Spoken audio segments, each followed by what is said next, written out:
The broadcast is now starting. All attendees are in listen-only mode. Good afternoon and welcome everybody to today's live presentation. This is Andrew Wilkinson, Director of Trading Education with Interactive Brokers, coming to you live from New York State. And I am delighted to have my colleague Craig Bewick of the CME Group join me this afternoon to discuss the new CME Micro Bitcoin future. And before I do that, before I introduce Craig and give him the microphone, Craig, would you mind forwarding to the IB disclosure slide, please? The next slide. I want to make people aware of some of the risks of investing in some of the products that we're going to be talking about in today's event. And while that's up there on the screen, I'm just going to go through a couple of householding events.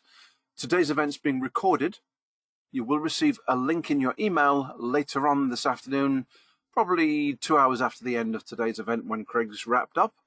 You can access the recording through ibkrwebinars.com or on the IBKR YouTube channel at any time. Download for free. There is a handout available to today's session put together by the CME.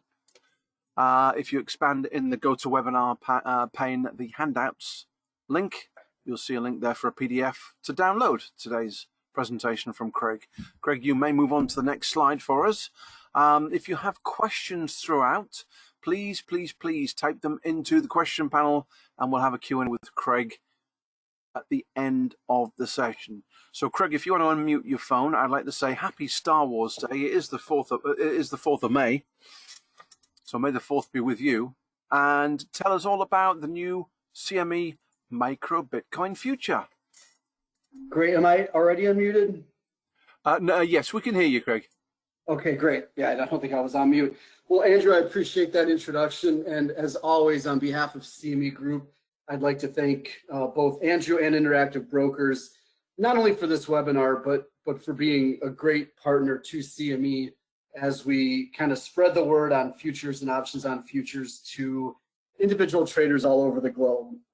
I've been working with Andrew and IB for over 5 years now since I came back to the CME Group, and I know that the CME Group's had a much longer relationship with IB, and it's been, I think, a mutually beneficial one. So we appreciate that. And of course, I'd like to thank everybody for tuning in to hear what we have to say about this new futures product, the Micro Bitcoin, which I'm really excited about. I've been in the futures and options world for about 25 years, some of that with the exchange, on the exchange side, some of that with a trading firm, but I've seen a lot of new products, a lot of innovative new products from the exchanges that now make up CME Group.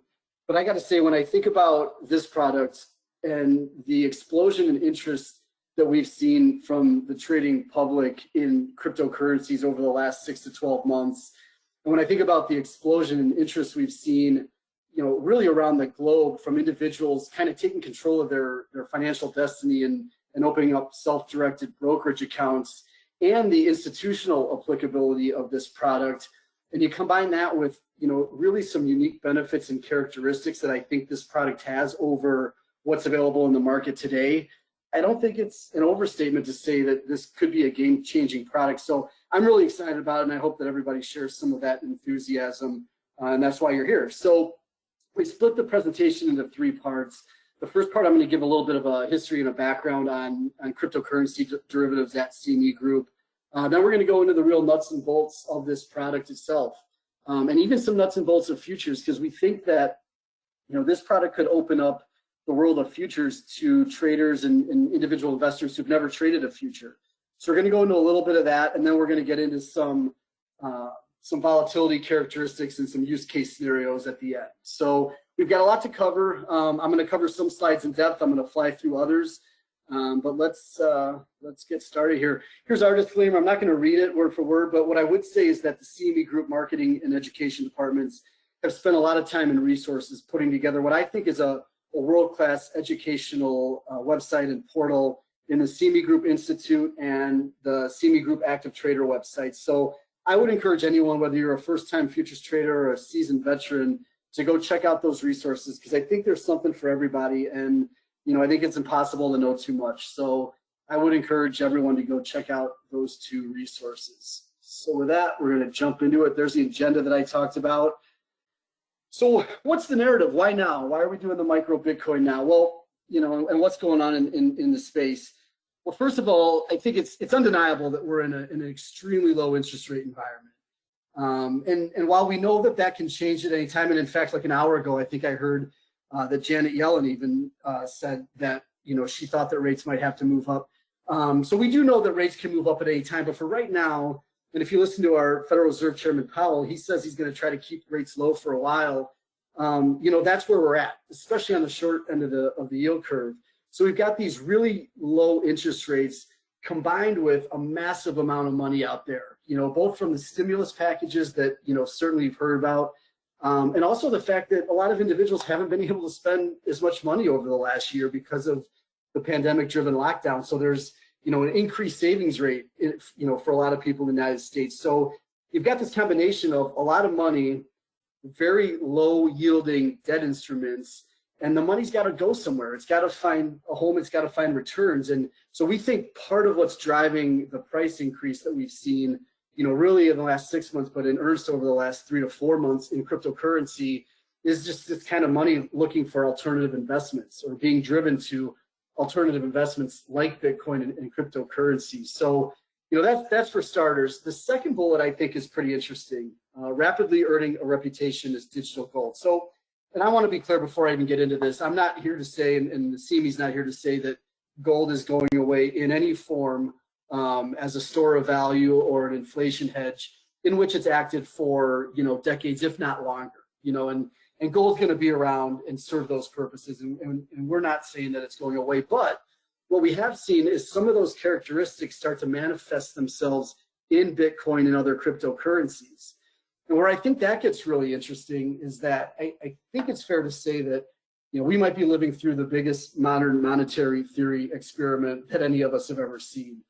If you go back to 2008, if you were in the markets then, you remember what we call the financial crisis that was brought on by the crash of the housing market in the United States. And at the time, Treasury Secretary Paulson would get on TV, and you weren't sure when you woke up if, another big investment bank or insurance company or mortgage servicer was going to announce that they were having fiscal problems.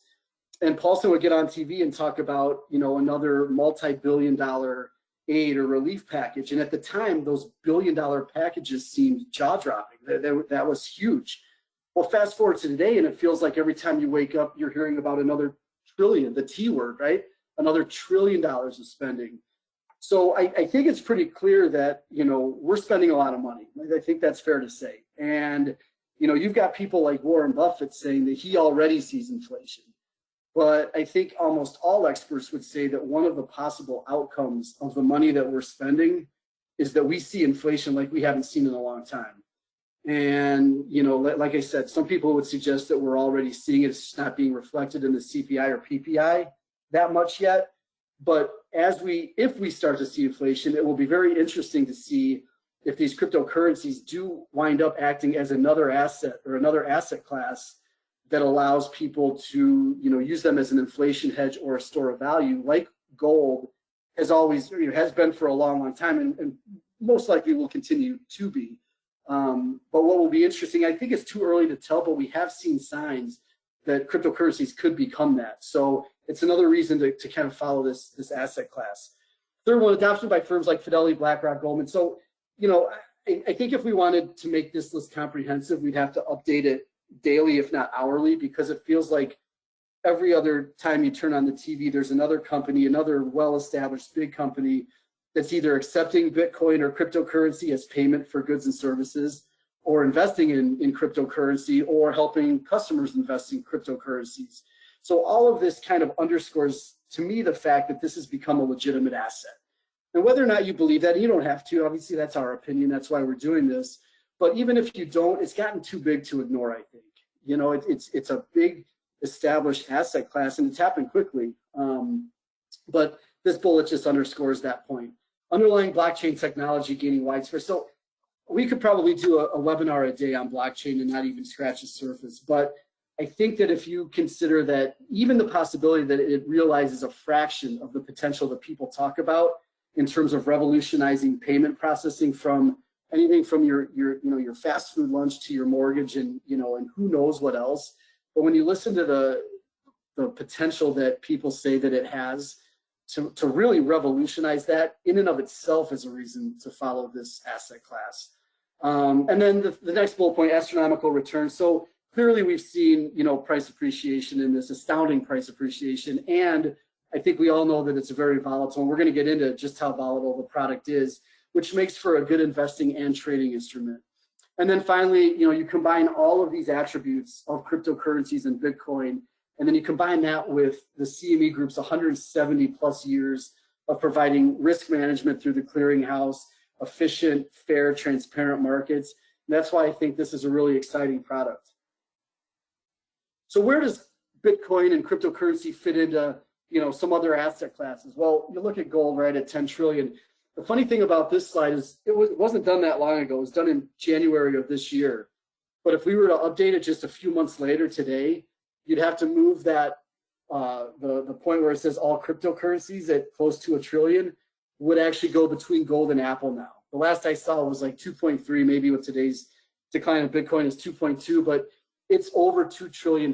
Just in the last few months, it's double from what we did when we made this slide just at the beginning of the year. So, the speed at which it's done that, and my first experience with it was back in like 2013 or 14.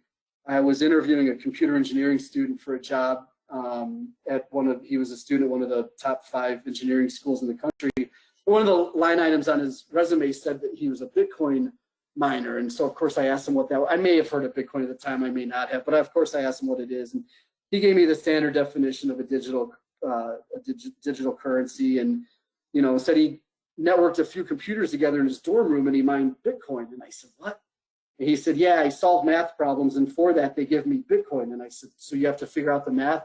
No, I use the processing power of my computers. And so obviously it turned out that there's the blockchain and he was mining Bitcoin. But it's just astounding that less than 10 years ago that's where we were, and now there's gigantic server farms that are mining Bitcoin, and it's a $2 trillion market. And just in less than a decade, it's really come from a dorm room with 3 computers networked together to what it is today. So to me, that's really, like I said, an astounding fact.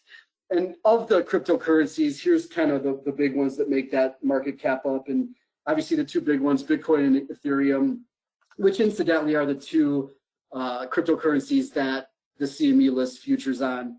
And that's obviously not by accident. So we've got Bitcoin, now we've got the micro Bitcoin as of yesterday, and then we have futures on Ethereum or Ether as well. So how do we get here? So you go back to the left part of this slide where it says Bitcoin reference rate, and what's that? So whenever you've got a future, the future's got to be based on something, right? So if you're trading crude, it's got to be based on crude oil. If you're trading corn futures, it's on corn. Treasuries are on the price of treasuries. So you might say, okay, sure, then Bitcoin futures would be based on the price of Bitcoin. But the problem there is that there is no standard Bitcoin price. There's no Reg NMS or MBBO that says that this is the best price or anything like that in the world of cryptocurrency right now. So what you could theoretically have is one price trading on this spot exchange, another price trading on that spot exchange, and so on and so forth. But a futures product is a very, very standardized product. So it has to be based on some precise price of Bitcoin. So what we did was we developed this, what we call Bitcoin reference rate, which is really an aggregation of the price of Bitcoin on 5 major spot or cash exchanges. So even if you had a momentary, and quite frankly, you're not going to get wide discrepancies because the market would arb that back, but you could get momentary or temporary price discrepancies or anomalies on one exchange versus say the other 4. But the fact that we're using the price from all 5 major spot exchanges kind of, to us it creates a very representative price of Bitcoin at any given time, because even if you did have one that was an anomaly, that kind of gets smoothed out at least by the other 4. So that's what the Bitcoin reference rate is. And by the way, we publish that at 4 p.m. London time every day. And then we have a real-time rate that gets updated every second.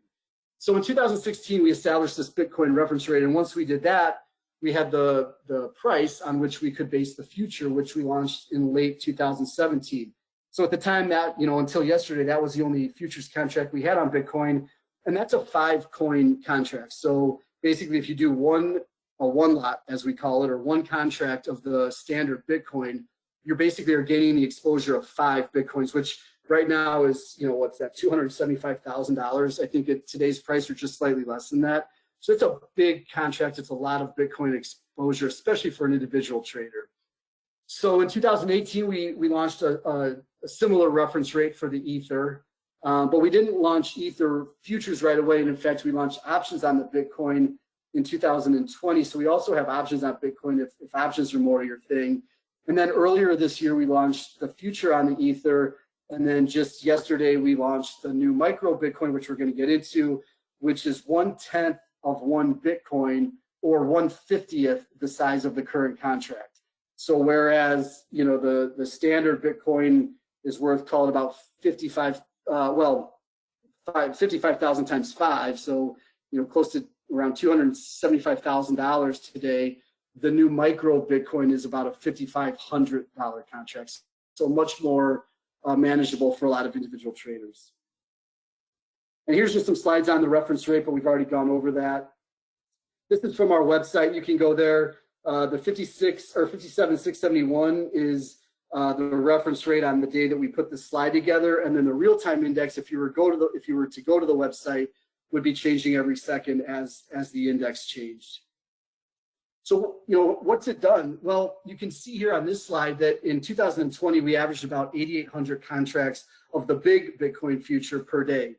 But just with the price appreciation that we've seen since January, that ADV, the average daily volume, has gone from 8,800 to almost 13,500. So when you consider, again, that that's 13,500 contracts times 5 Bitcoins per contract, that's 67,000 Bitcoin equivalents, which, at $55,000 per Bitcoin, you're starting to get into the $1 trillion of notional value that's being traded every day. So even the standard product is a big product, and it's a well-traded product. And you can look on the right, it's not just a domestic thing. It's not just a US thing. We saw futures business from 90 different countries and options business from 15 different countries. So this is a global phenomenon. It's not just limited to here in the States. We've already talked about the price. I think the only thing that's kind of surprising that I want to point out with this graph is if you look back in January of 18 here, we launched the standard Bitcoin right around this, and we thought that was a big spike in prices at the time. Well, little did we know that it was going to, I think they called this parabolic. If you listen to a lot of experts talk in the last 3 or 4 months, the price appreciation has been, again, I keep using the word, but astounding. And Ether's graph looks very similar. And I think, if you graphed a lot of the cryptocurrencies, the shape of the graph would look similar to this. And this is just a graph, a different way to show the volume. We just talked about that, so I'm not going to spend a lot of time on it. The blue line is open interest, so where volume is the amount of contracts that are traded on a given day. The blue line represents open contracts that are held open. So both elements or metrics are considered, part of what goes into a healthy market, and you can see both of them are on the uptrend. Again, even on the standard size product. And this was kind of interesting. So in the futures world, if you hold what's considered by the industry regulators large, quote, large open interest, you're required to report that to the regulators. So in the case of Bitcoin, it's 25 contracts. So any entity or individual that holds 25 contracts or more of Bitcoin, now again, that's 125 worth of Bitcoin, has to report that. And you can see back in December, we got over 100 what we call large open interest holders in the big contract. So that tells us that this is more than just an individual story. There's genuine institutional interest in this product, because you have to assume that certainly a lot of this 100 large open interest holders are made up of institutions and not individuals, because that's just a lot of exposure for traders to have. And then we're not the only exchange that has cryptocurrency derivatives, but this graph kind of shows that we do hold the lion's share of the market and kind of have a dominant market share in Bitcoin futures. So let's get into the fundamentals here. Before we get into the fundamentals of the new micro product, I want to just spend a couple minutes on futures themselves in case you're not familiar. Because like I said, I think that this new product could open up futures to a whole new world of traders and investors. So the one thing I want to point out right away is that futures, unlike, say, stocks or even cash cryptos, have what's called an expiration date. By definition, futures are essentially a contract to buy or sell some asset at some time in the future. Well, that time in the future is what we call the expiration date of that contract month. So you can see here in front of you, and we did this slide back in April, we have futures on the April, May, that expire in April, May, June, July, and so on. But you can see over here on the right that the majority of the volume happens in what we call the front month or the next expiring contract. So, you see, on this day at whatever time we did it, there were 3,400 contracts that had traded in the front month and 408, and then kind of goes down from there.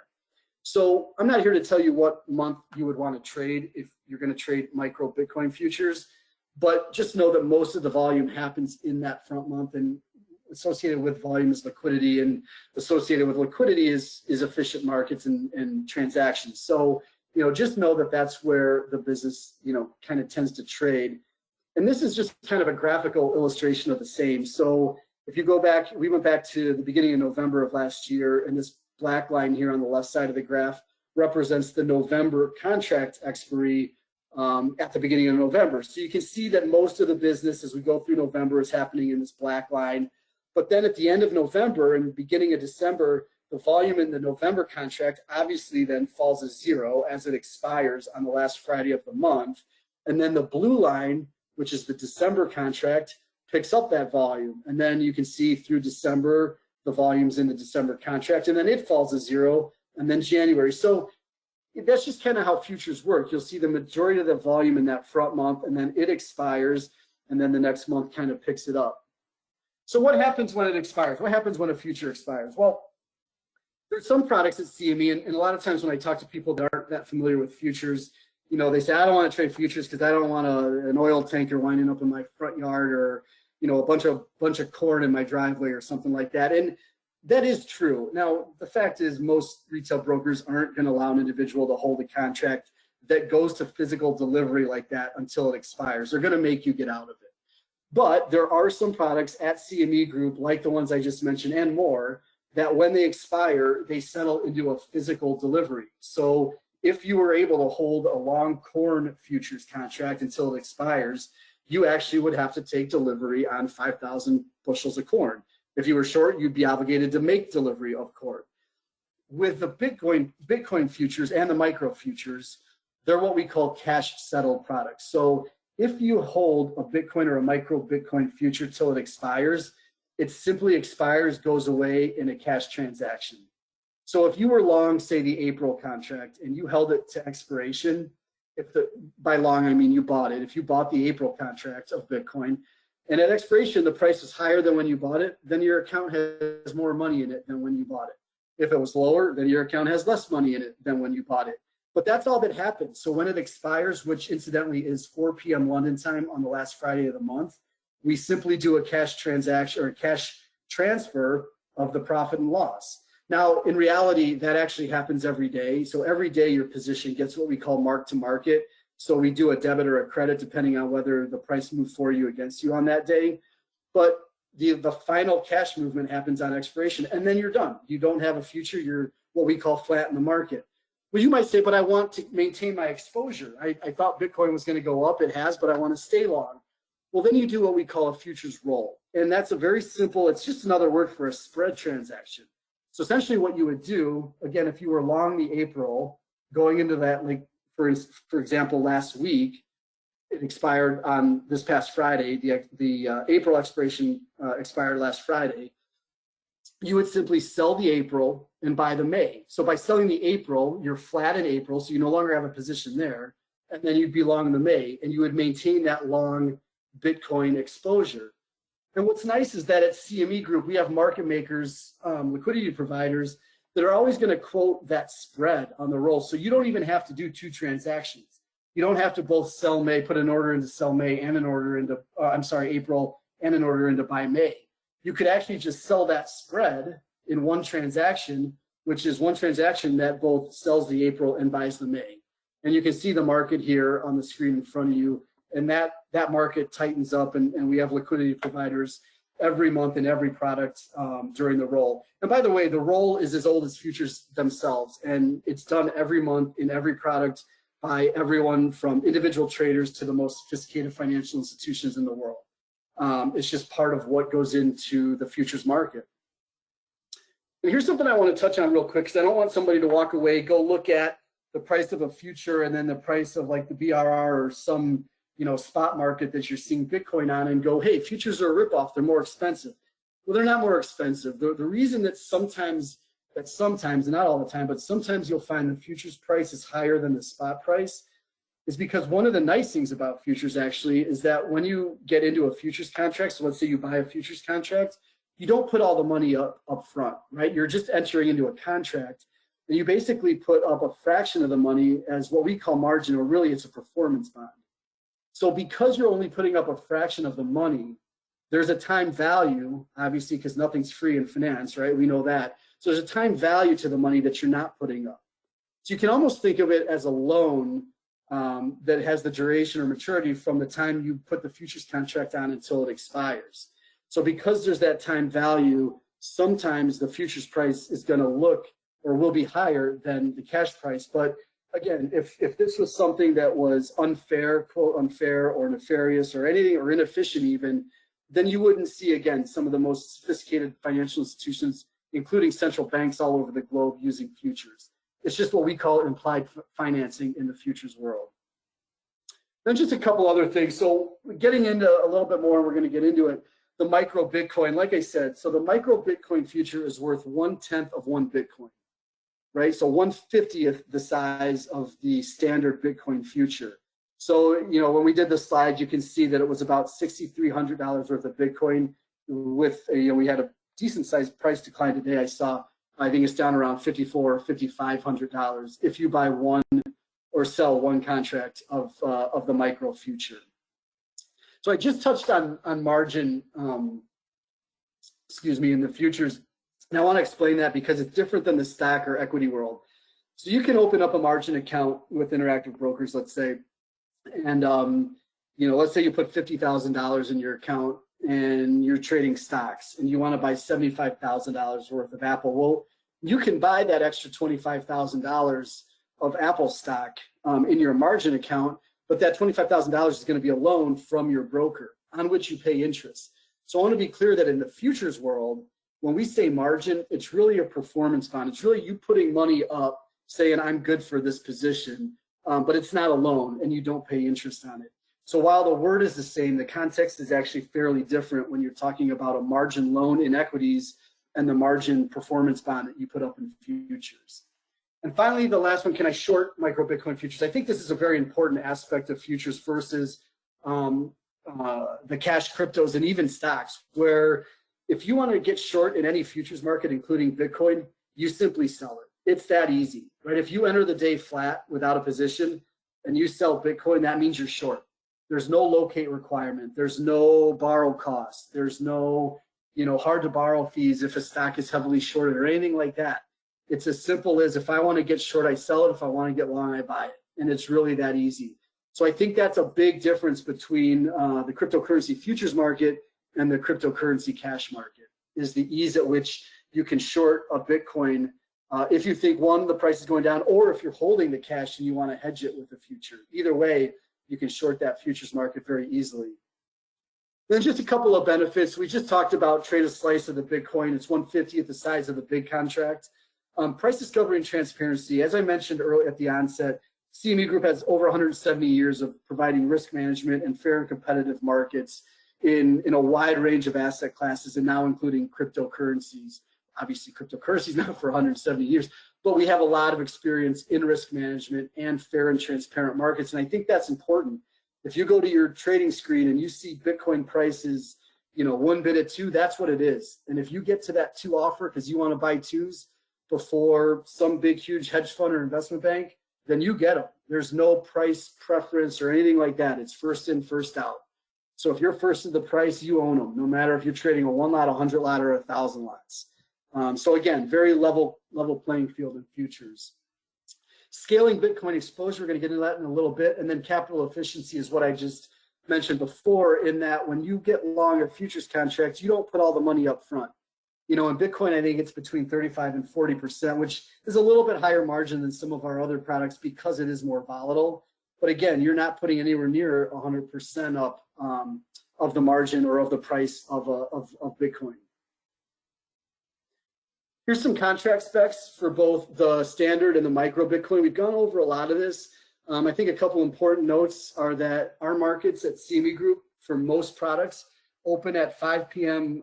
Sunday Chicago time, and they close at 4 p.m. Friday Chicago time, with a 1 hour break from 4 to 5 each day. And other than that, they're open basically Sunday night to Friday afternoon, about 23 hours a day. So they're not open on weekends, so that is a difference between cash cryptocurrencies and futures. But from Sunday to Friday, they're open nearly around the clock. And then I mentioned before that the last day of trading is the last Friday of each contract month, and it will settle to the BRR at 4 p.m. London time, which I think is 10 a.m. Chicago right now. And then here's some contract specs on Ether. I'm not going to get into it that much because this is more of a Bitcoin presentation, but the contract for Ether is 50 Ether, and I think Ether hit an all-time high today at over 3,500 maybe. So that's a fairly large contract, into the $100,000 plus range. I think 150 now, $150,000 for one contract. So it's a very large product, but I would be remiss not to mention that we do have futures on Ether. So here's the margin at the time we did this slide, and I think it's a fairly similar today. So I think if you were to look at the margin for a micro Bitcoin, you see that on the right, it's about $2,100 or $2,200. So again, for $2,100 or $2,200 in performance bond that you have to put up, you're controlling, the nearly $6,000 worth of exposure to Bitcoin. So again, we think a very capital efficient use of funds. And here's how the micro Bitcoin, what we call ticks, or the price increments on which you can trade. So the way I would look at this slide actually is I'd look at the left column as kind of the ladder, the bid offer ladder. So I look at the best bid being 57,250, the second best bid being 245, 240, and so on, and the best offer in the market being 57,255. So the bid offer spread here is 57,250 at 57,255. And that's as small as it can get because Bitcoin, both Bitcoin and micro Bitcoin tick in $5 per coin increments.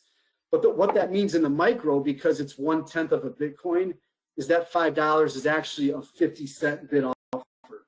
So that's actually a pretty tight bid offer spread on the Bitcoin when you consider that, that $5 per coin is really in dollar terms 50 cents on the transaction. So that's an important thing to know. If you're trading cash crypto, you want to know how big that bid offer is, in the market on which you're trading, because sometimes I think it can get pretty big. And some of the platforms, I think, don't even give you a bid offer. They just give you a price, and you don't even know kind of where that market might be. So it's an important consideration to know when you're trading any product, really, but particularly something that is volatile as this. You want to know where that bid and where that offer is.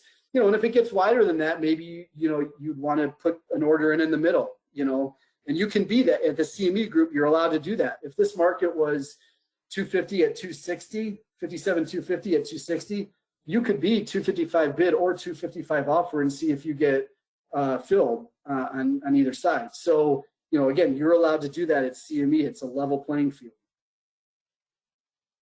So just some differences between the futures and spot.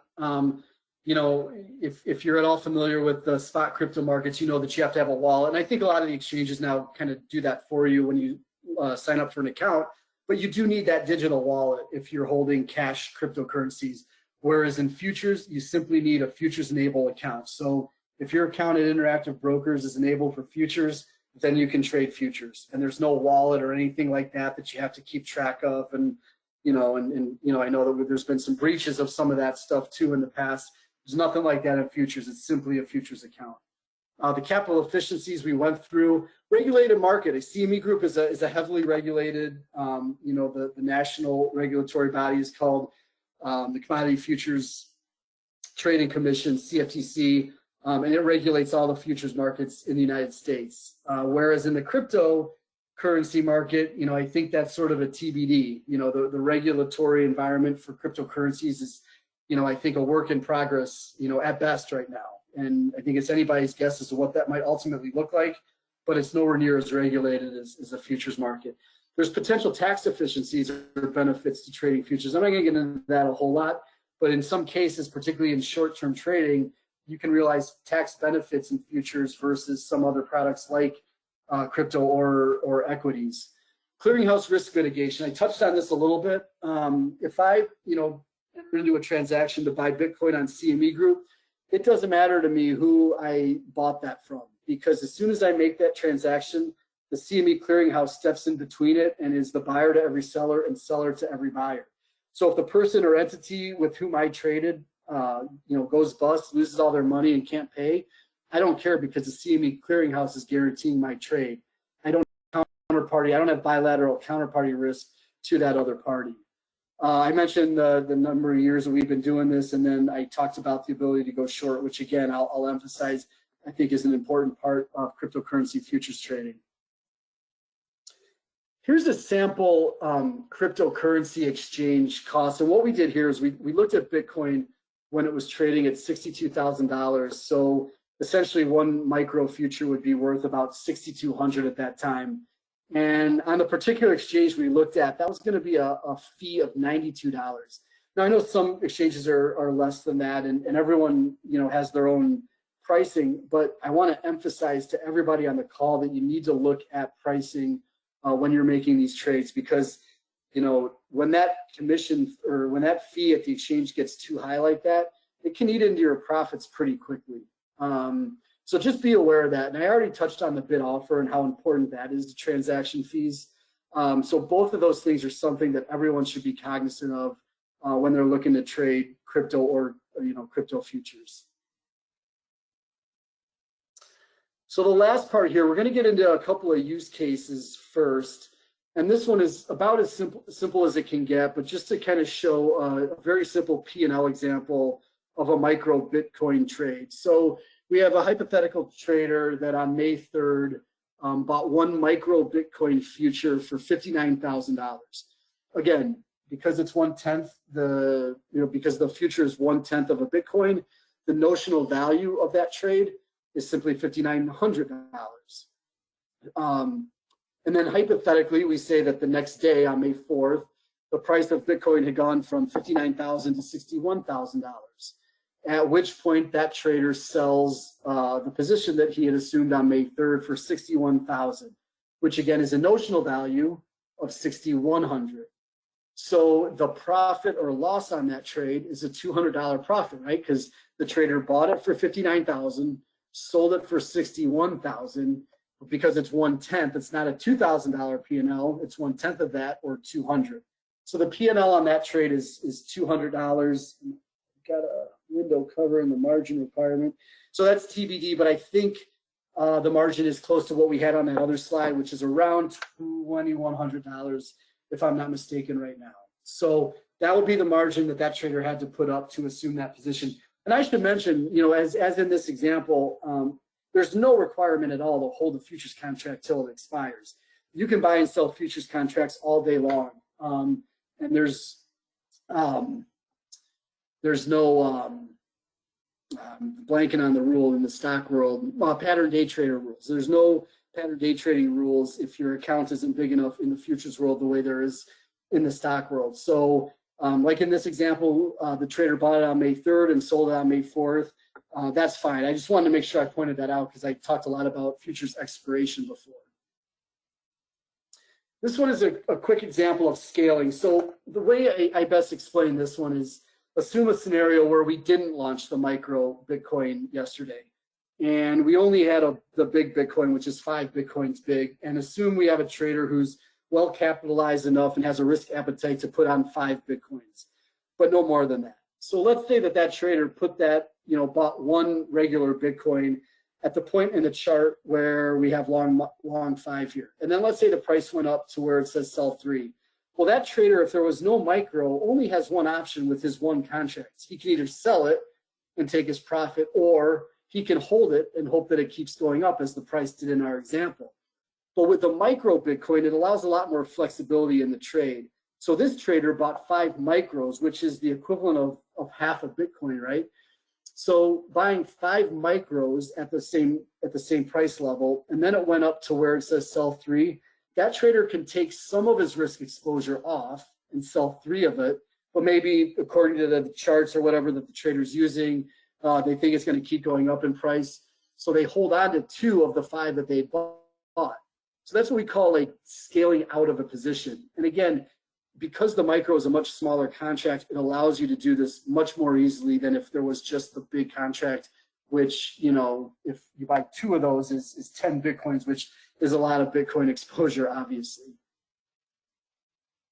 Talk a little bit about the volatility of Bitcoin. We're going to do this in the context of implied volatility. And I've done presentations where I've spent 15 minutes talking about what implied volatility is, but we don't have that kind of time. So I'm going to say that implied volatility is simply the options market's consensus of how much the future price is going to move between now and expiration of the option.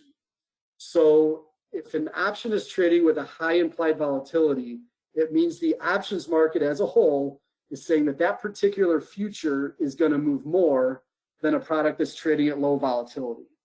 So there's a lot of math that goes into it, and if you're into options, it's a concept that you have to know.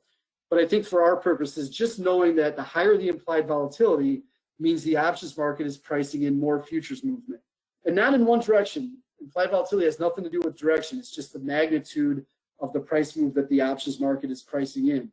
So you can see back when, you know, the pandemic, when the lockdowns first happened last year, volatility got up to 180% of Bitcoin, which is astronomically high. To be fair, if you looked at most of the products at CME, the graph would have a similar shape.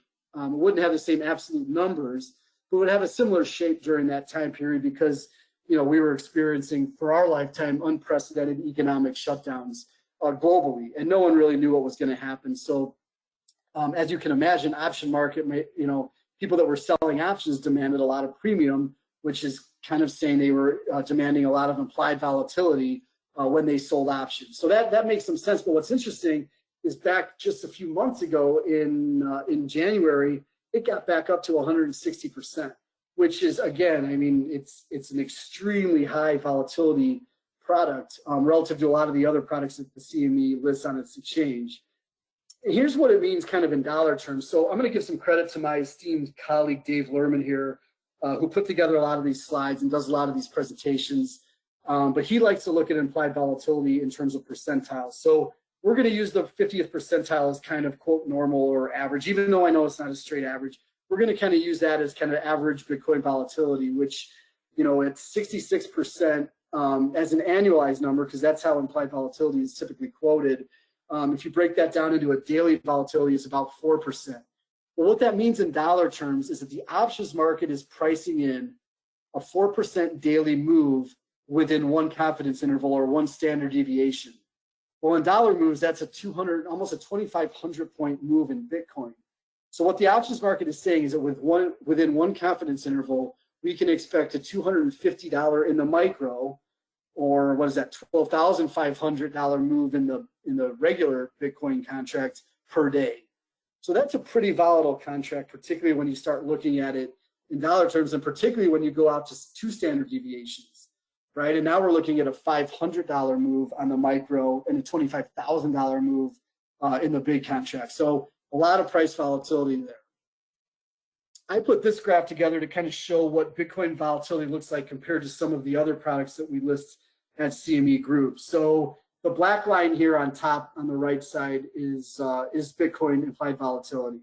So you can see that from December of last year through the present, it's orders of magnitude higher than even the next most volatile product, which is nat gas. And incidentally, before we launched Bitcoin options, nat gas tended to be a product that was amongst, if not the highest implied volatility product on the board at CME Group. And you can see actually back last fall when nat gas got pretty volatile, it was actually trading at a higher implied than Bitcoin was back in, call it late September through October into November. It was actually trading at a higher implied than Bitcoin. But for the most part, and I think if you graph this over, you know, the short history of Bitcoin options, for the most part, you're going to see Bitcoin as the highest implied volatility product at CME Group. And so, you know, the takeaway there is that with the high implied volatility comes trading opportunity, but it also comes with risk, right? That means that the options market is pricing in a lot of movement in the price of that underlying future, which again, is trading opportunity, but you have to be careful with it. And here's the slide that talks about, and I've kind of emphasized this a couple of times during the presentation, and I don't want to have too much hubris here, but for 170 years, over 170 years, the CME Group's been managing risk, in the futures and options world, providing fair, transparent, level playing field markets. And the reason that we bring this up is because of that high implied or high volatility rather, investors want to know, like, do you guys have risk mitigation in place, for these big price moves? And the answer is yes. When you think about it, the CME's been through some pretty volatile financial markets, not starting with, but even in recent history, the crash of 1987, the stock market crash of 87, the Russian debt crisis, right, which led to the fall of long-term capital management, which kind of roiled the markets. I mentioned 2008, where we saw both Lehman Brothers and Bear Stearns collapse. In 2008, and then Brexit, so just to name a few. And we've come through these unscathed, right? Obviously stressful for everybody in the markets, but our risk management systems have held up even in the face of extreme market volatility.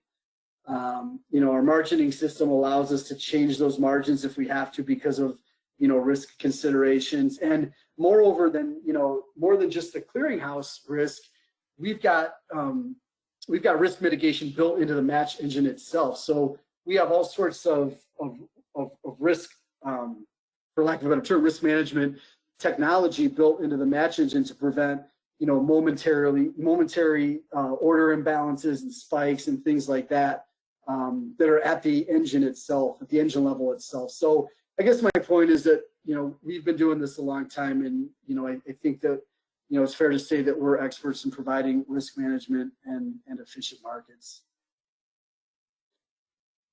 And then this kind of underscores the fact that there's a lot of different types of customers trading cryptocurrencies and Bitcoin these days.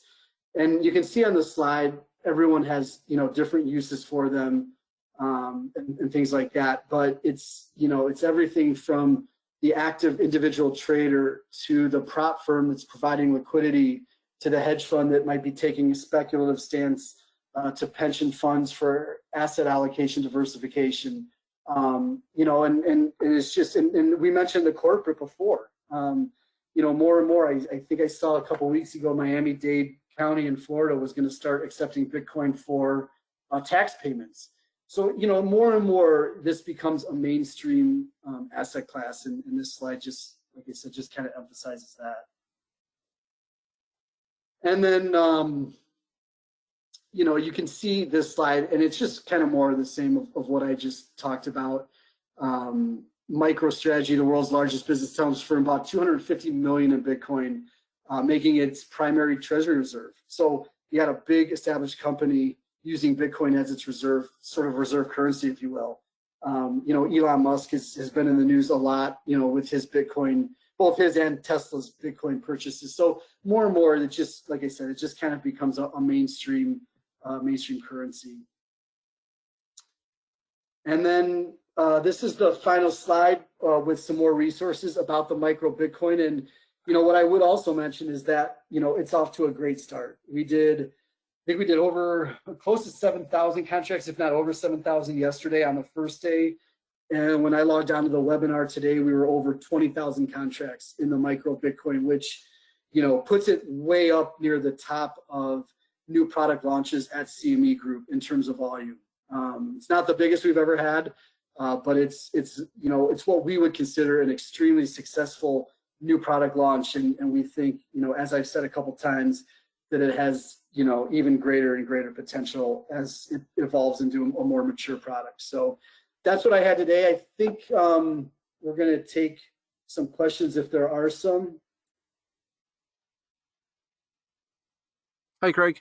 Yeah, plenty of questions coming through for you. I've just been busy trying to configure a couple of things in Trader Workstation to show people. One of the most repeated questions here is, what's the TWS ticker symbol for micro Bitcoin? Well, it's the same as the underlying, and I'll go into the platform shortly and show you. We'll just deal with a few questions first. But the ticker symbol for Bitcoin, both large and small, is BRR. and you need to select the multiplier, the appropriate multiplier. So the large contract is 5, and the small contract, the micro contract Craig's been talking about, is 0.1. And I'll go back in and show you that shortly. So Sandra asked a question earlier on, Craig, and difficult one to address. You and I were both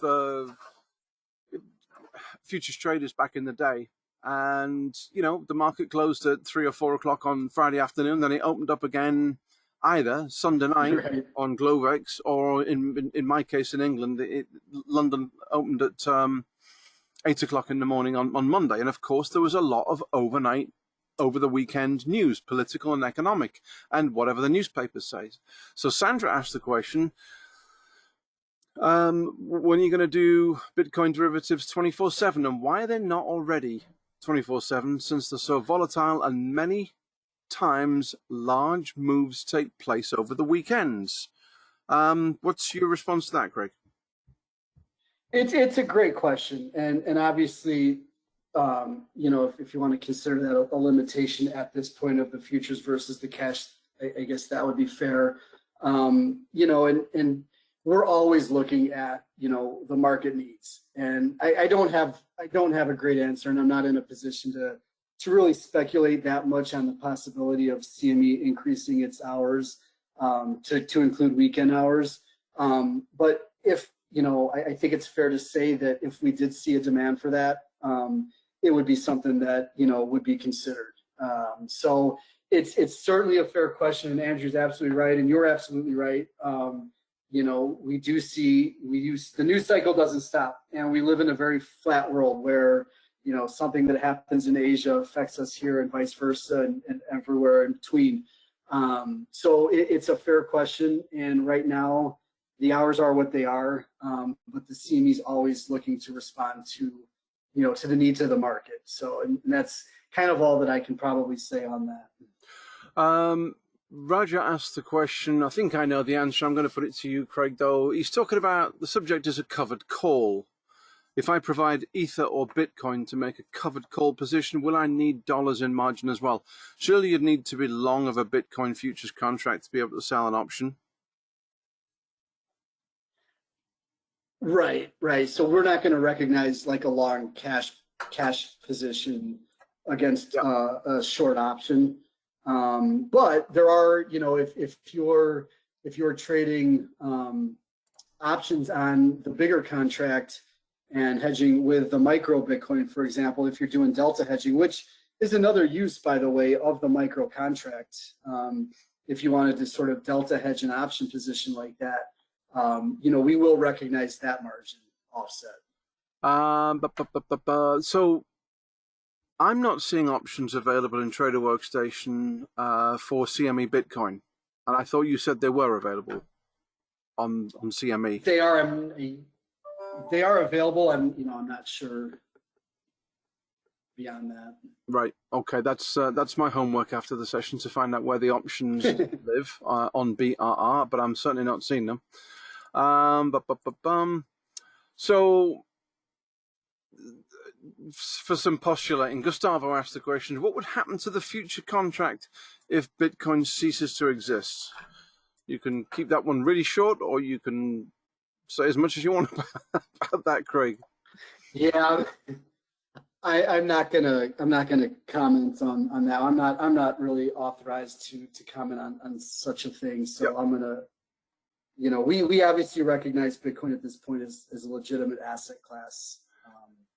What about any plans for other coins like micro Ethereum? We've already gotten a fair amount of requests for micro Ether. And my answer is kind of the same as the hours. We are always evaluating customer requests and customer demand. So, certainly that's a noted request, and it's, we've gotten it, I would say, a fair amount since we, not just since yesterday, since we launched, but since we announced the launch of the micro Bitcoin. One of the most popular questions that we have gotten is, are you going to do a micro Ether? So, certainly that feedback is always taken into account when we're looking at, what we're going to do strategically moving forward. Are you providing buy-sell recommendations? Asks Tapaz. And I think the answer is probably no. You're an exchange. You don't necessarily do that. But do you have any commentary available? Market color on crypto in general? I really can't, and you're absolutely right, Andrew. I mean, as an exchange, we have to be real careful of staying away from any sort of buy or sell or market commentary opinion on that. So unfortunately, I can't comment on that. Let's see, I'm based in Switzerland and I'm classified as retail. Okay. So I'm not aware of any. So people are asking questions. I'm based in a different part of the world. As far as I understand, you need futures trading permissions in order to be able to trade. I'm not aware of any restrictions on Australians or anybody in Switzerland to trade this contract. What I'm going to do is share my screen because people are asking the question, how much do we charge? The answer on the large contract is $10 a contract and $4.75 on the small. And I just want to show you how you can quickly enter a trade, find it in the platform. So I'm going to share my screen now, change presenter to me. Show my screen. Okay, I've set up a quick page here. All right, so you'll see I've set up a page for CME Bitcoin, and you'll see I've added all the instruments here. So let's just, you'll see the underlying here is BRR, and I've added a couple of spreads here for May, June on the large contract and May, June on the small contract. And you can see that active line there, May, June spread is 160 at 335, whereas on the small contract at 1/10 of the size, it's 16 bid at 35.5. So if I type in BRR,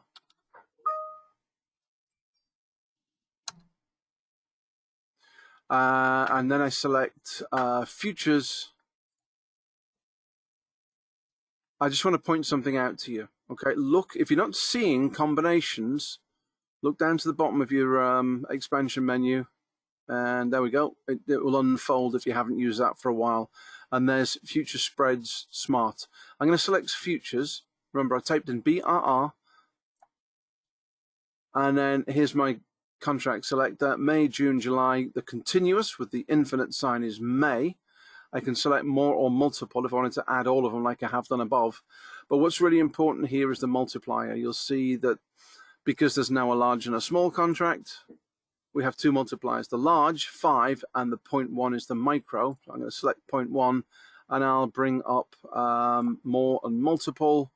Once again, I've got the multiplier to the left here, select 0.1 for the micro, and then I'm going to select all and add, click OK, and that's added them all to the top of the page there. And now you can see the bid, ask, last, and change. And I've even added the futures open interest here. So for the May contract, open interest is already 1,333 contracts. And then that's populated my order entry panel at the top left there. So click on buy, quantity of 1. Just have to select an account here, and I'll do this as a market just to show you. Click submit. So there's my order confirmation. So for a consideration of $5,457.55 at that market price, you're seeing down in the middle here in the matrix, the initial margin will be $3,610. The maintenance margin, as long as you have $3,610 in as the initial margin, your trade will go through and you will be charged maintenance margin of $2,888 per contract. And we're incorrectly displaying the commission to be $7.52. As I noted earlier, it's $4.75. And somebody asked me earlier on what would be the margin on a combination. So let's show you how to construct that. So I'll do that again here. BRR. Remember, now I'm looking for the futures, but I'm looking for the combinations. It's not showing. Remember the disabled items drop down there. Combinations, futures, spread smart. And then I've got to remember to go to my multiplier and select the micro contract, the 0.1 multiplier. I'm going to select the May contract because that's most liquid. And then the back contract, I think if we look at the open interest, you'll see that June or July has got most open interest. So I'm just going to put in the June, or in fact, I'll put the July contract in there, highlight it and click add. And okay, that will now add it to the screen. So now we have the quote, the bid ask for the May, July micro Bitcoin calendar spread, and it's very wide, 45.5 bid at 101. And if I now again select an account, do a market order, click submit, we'll get an order confirmation. Whoops, that's not for the calendar spread, is it? Let's just click on the calendar spread, continue. There we go. That's loaded that up. Buy one contract at market, submit, and there we go. My maintenance margin is it's almost a third of the outright, so $1,527 in maintenance. You'll need an initial amount of $1,909, but you'll be charged at the maintenance rate of $1,527 per spread in this case. And I think that the commission on that would actually be $9.50. We're incorrectly displaying that as $15.04 because you're buying and selling a contract simultaneously. In this case, selling the front, buying the back when you buy a combo using Trader Workstation. Craig, any comments on any of that? Nope, that all looked right and reasonable to me. All right, let's go back to the questions. Were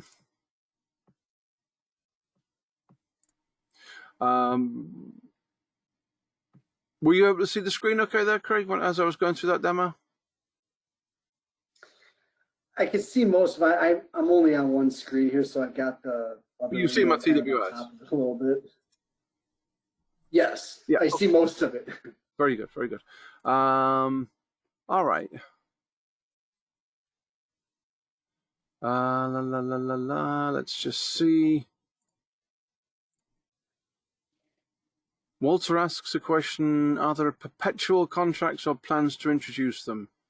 I'm not sure if that's aimed at me at Interactive Brokers, Walter, or the exchange for Craig. I know that there's a concept that some people talk about of kind of like daily expirations that sort of look like it's a future with a daily that sort of, the exchange. We don't have it. CME Group doesn't list this, but I know that concept exists. Again, you were always listening to the market demand for stuff, and that's not one that I've heard a lot of demand for. And I'd never say never about anything, but I've not heard a lot of demand. So essentially, if I understand the question right, it's coming up with a product, and I think the most effective way to do it within the confines of being a future is like a daily expiration that just kind of rolls. And we don't, to my knowledge, we don't have those plans right now, and I haven't heard a lot of demand for that. So, Radio. I think we've just about. I'm just trying to search from the bottom of the panel here. Why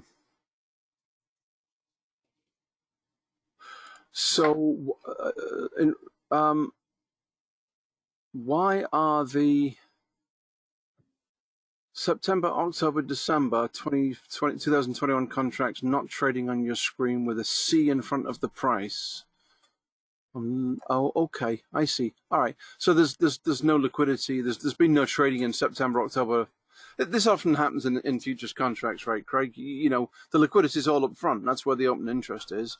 And unlike a physical commodity like oil, where people take physical delivery, there is no need for people to be out there on the curve at this point, and particularly in a kind of a relatively new product. That's right. And I think that even over time, this product will tend to trade, I think, and who knows, right? Because everything about this is still evolving. But I would guess that it would tend to trade more like our stock indices, which are very heavy in the front month, a little bit in the next, and then it will kind of decline from there for the reasons that you mentioned, Andrew. There are some, you mentioned the TI. The grain markets are very cyclical in terms of crop production and things like that.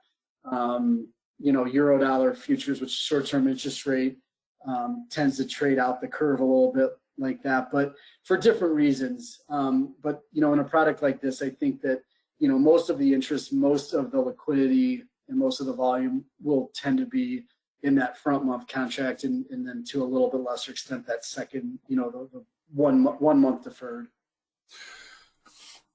Rob's asking a question. Interactive Brokers does not allow crypto trading in retirement accounts. Any thought on when that will change? My response to that would be probably not, because a retirement account is meant to be kind of long stock only, safety, lack of volatility, any of that. I can't give you a better answer than that, Rob. Because it is such a new concept and a lot of people don't understand it yet, things are going to move very quickly. I think something that's in the news again today, Craig, is Dogecoin, which wasn't even on one of your bubbles. It's that small, but it's grabbing the headlines at being up 48% today. Could be down 75% tomorrow. That's volatile, and is that really something you want in a retirement account? I think that's probably the way the regulators or the authorities look at it. Any comments, Craig? Yeah. No, nothing beyond what you just said, Andrew. I would tend to agree with you. And Rob, on your commission there, you bought one contract and the commission was incorrectly charged. Look out on your statement tomorrow. You'll probably see that updated. And if not, I'll put my email address in here so you can get in touch with me. If anybody who has a follow-up question, please contact me at webinars@interactivebrokers.com. I'm going to put that into the group. And Sandra, if you want to send me an email on the options questions, I can certainly get back to you. But I certainly can address that back to you in an email about where the options are. I certainly can't find them right now. Possible, and I don't see them listed on our website as Craig was talking. But Craig, any final thoughts from you? It's a great presentation. I always enjoy the work that you do with us here. What have you got to say to wrap up? No, yeah, not really, Andrew. Again, I do appreciate your time and everybody's time, and I think I was pretty emphatic about it that we're off to a great start with this product. I think the potential is extraordinary. When you consider the characteristics and the benefits that this smaller product brings to the cryptocurrency space versus what's been out there so far. So I hope everyone got something out of it. I'm excited about it, and I appreciate everybody's time. Thanks for joining me today, Craig Bewick of the CME Group. Thanks to all of our attendees for joining us on this session. Don't forget, look out in your inbox in a couple of hours' time.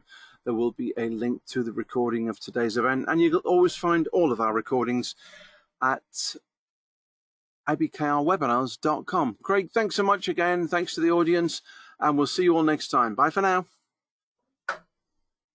Thank you.